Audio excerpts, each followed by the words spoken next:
Welcome back to Burnside Highlights for the first one of 2026. We held a special meeting on January the 13th to pass a motion in support of contacting the State Planning Commission with our concerns about the proposed development by ACH on Fullerton Road.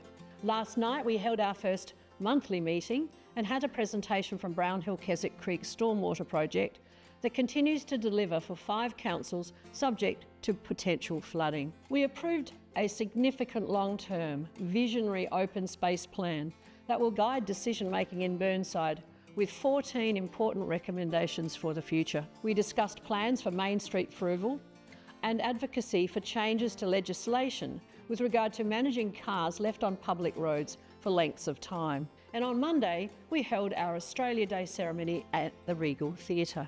We acknowledged all of our nominees and awards were made to our City of Burnside Citizen of the Year, Dr. Jenny Foreman, with highly commended to Robert Hilditch and Andrew Hillier. The Active Citizenship Award went to Pauline Sillins, and our Young Citizen Award was presented to Tom Edwards. 91 new Australians made the pledge as Australian citizens from 24 different countries.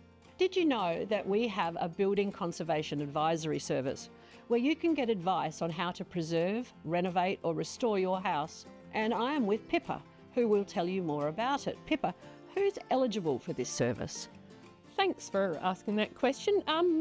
Anyone that is in an older home in the Burnside Council, so we're talking probably before 1960, but importantly not within the historic areas. Pippa, when someone comes in to see you, to meet with you to get advice, what sort of advice are you likely to be able to provide?